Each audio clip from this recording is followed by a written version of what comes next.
my website right now and download my free course on alternate picking mastery.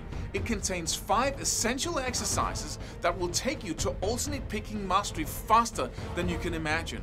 And then I've included my method of how to lay out a practice plan in just 1 to 2 minutes that will absolutely boost your results like nothing you ever tried before. So go download it right now. It's free.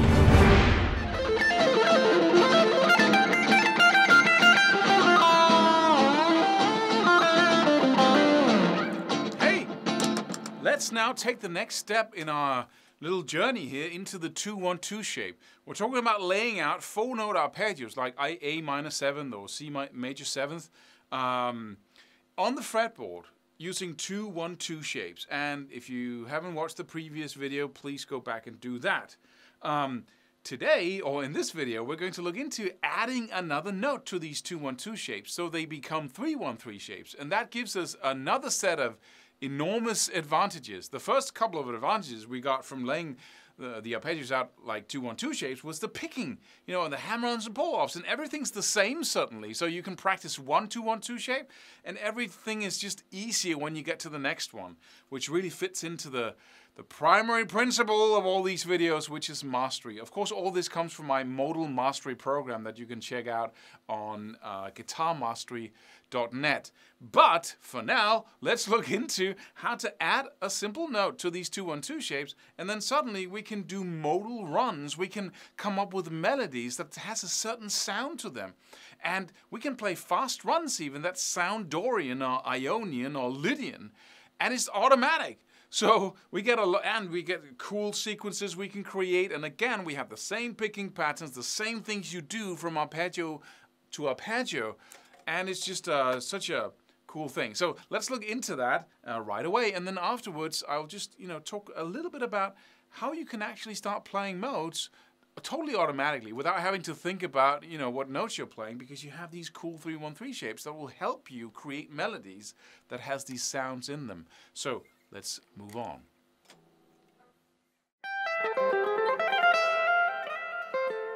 So let's have a look at it. In the last video, or previous video, we looked at these 2-1-2 shapes and how we could combine them, really get some cool picking patterns going. But in this little video here, we're going to add something really cool to it. We have 2 notes in this first example, in the 12th and the 15th fret, as we looked about in the previous video, and we have 2 notes on the G string as well, and then 1 note on the B string. On the top string, we are going to put in that scale note in the 13th fret and add that to our arpeggio shape. All right, so now we have 3 notes on the top string, and supposing that we're using the A minor 7th within the A minor scale, we have that note in the natural minor right there in the 13th fret. The lonely note on the B string, we're not going to touch that. But on the G string, we have 2 notes again. We have the 12th and the 14th fret. And we don't have any scale note in between, but we have a chromatic note that we can use. And that sounds really cool. So now we have...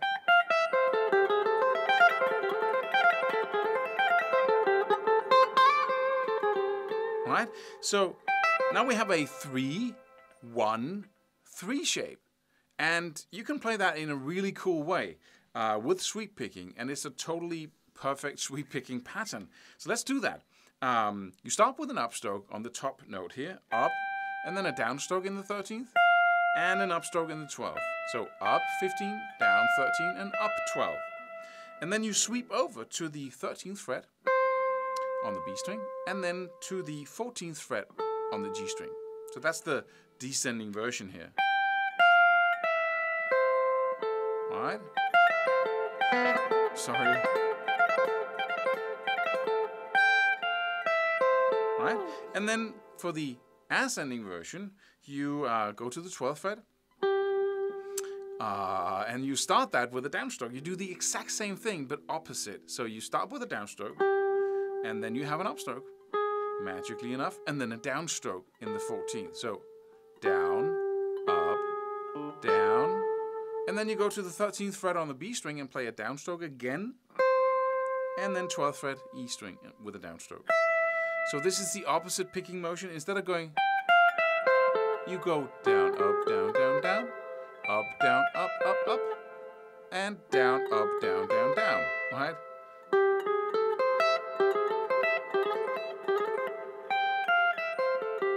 And if you combine the two, it sounds like this.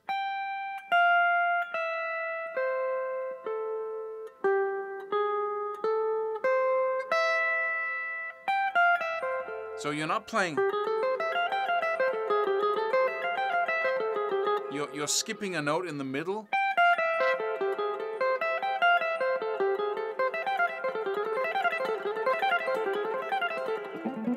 Right? And it creates a really cool sweep picking pattern there. And a cool pattern in the left hand as well. And you can do this with all the 2-1-2 shapes as we are doing it in the Maker course in Modal Mastery that you can find on guitarmastery.net. So a little ad for you there. But we can take this all the way down the arpeggio. We can expand our 2-1-2 shape first of all to be a 2-1-2-1-2. So we go two notes here and then one note there. Then we have one note on the lonely E string, or B string, two notes here. But if we were to play the next note after playing this note and that note, and we were to play it on the next string, it would be in the 14th fret on the D string. The next note after that, and now we have another lonely note, right? So we got 2, 1, 2, and then 1. And then I have to have two notes on the A string, so I'm going to play the next note in the 15th fret on the A string, and then the last in the 12th fret on the A string. So now I have this pattern. Right? And I can apply that little system to it. I can take the scale notes here, 13th fret on the high E string, that chromatic note in the 13th fret on the G string, leave that lonely note B on the D string, and then go to my A string and put in the 14th fret, because that's an A minor, natural minor scale note, right? So now I have this shape. Right?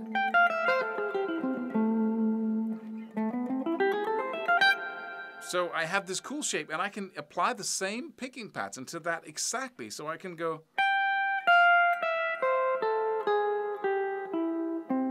Once I want to turn around, I want to skip the middle note and go directly for the bottom, right? So I go, now I'm playing just down. But once I get to this note, I don't want to play the 14th fret, I want to skip that middle note and go directly to the bottom and then play up.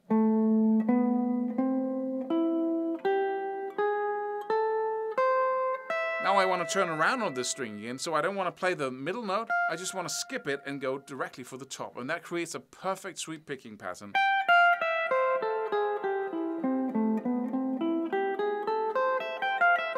But isn't this economy picking, Claus? What is it, right? I'm alternate picking on one string, then I have two economy picking string shifts at once, after each other. But that's sweep picking, right? Okay. Then we have some alternate picking again on one string, and then we have, three of these. That's sweep picking, right? But is it? There's no such thing as economy picking or sweep picking for that matter. So the only thing that exists is going from one string to another with two consecutive up or down strokes. So economy picking and sweep picking are the same things. But I have other videos about that.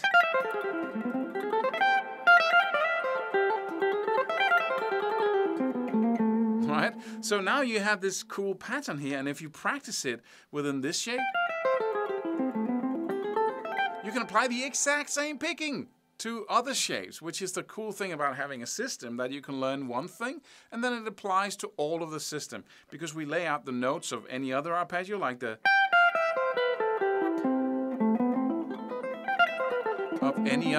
is the major 7.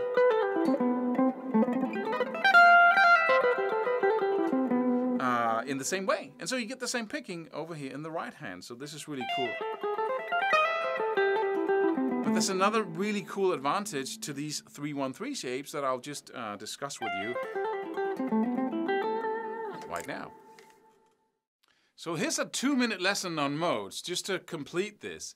What is a mode? Well, a mode is basically the combination of a scale with one of its 7 chords in the background. So if you play the major scale, the C major scale has 7 chords within it. C major, D minor, E minor, F major, so on. And if you play any of those chords in the background, say you play a C major in the background, and you play the C major scale on top,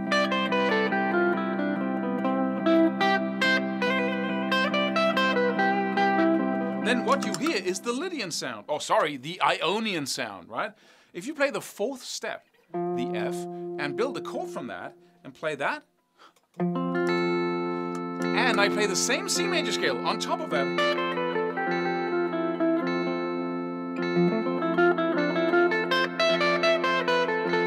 then what you hear is a totally different sound, like a foggy lake, right? And that sound is the Lydian sound. And so we have 7 different sounds within that same major scale. This is fast. Go back, go to YouTube, watch some of my other videos on modes if you're confused now. But I'm not just playing the C major scale. I'm putting an emphasis, a focus on the notes of the chord being played in the background. So if we have that F in the background, if I just play the C major scale,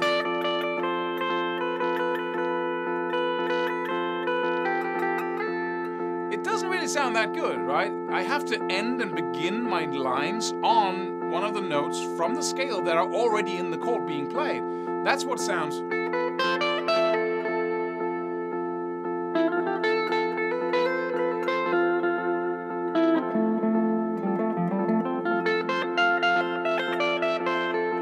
Then that sounds Lydian. So the discipline of playing a mode is really to be able to play or focus on any of the chord notes. We got 7 chords, right?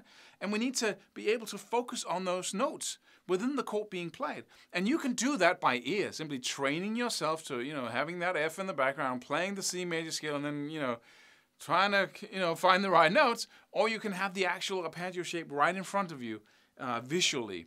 And that's what we're doing with the 2-note 2-1-2 shapes.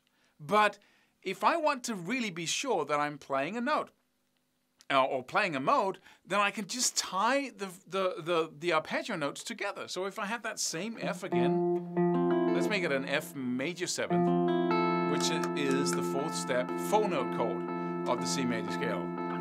If I do, if I play the arpeggio of the F major, then it's pretty boring. Because it's the exact same notes that we hear in the background, right?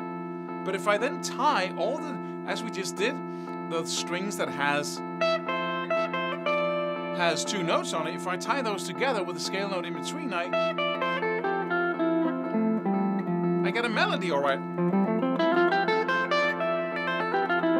And if I start improvising in that shape, I can really...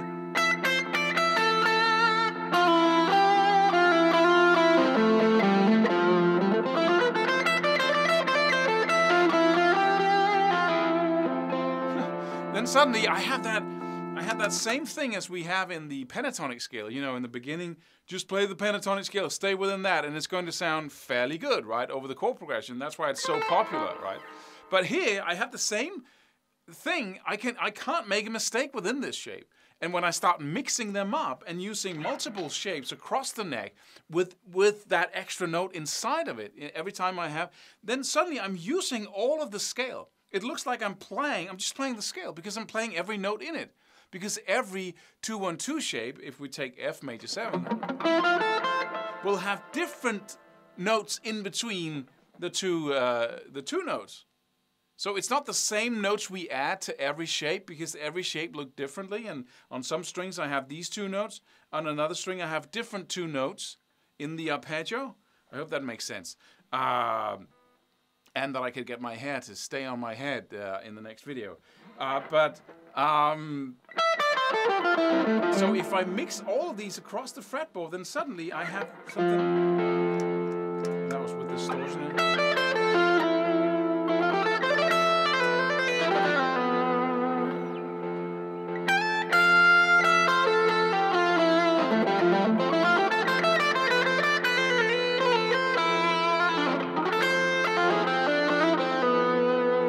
Suddenly I have that ability to just move around the fretboard following my little 2-1-2 shapes with the notes in between, and that's what happens in my fingers.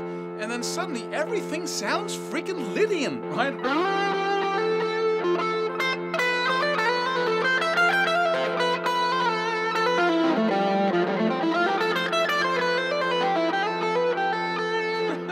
It's a miracle. So, and of course, that's what modal mastery is about. That's why arpeggios and modes are, you know, kindred spirits or team up in order to create the sound of any mode.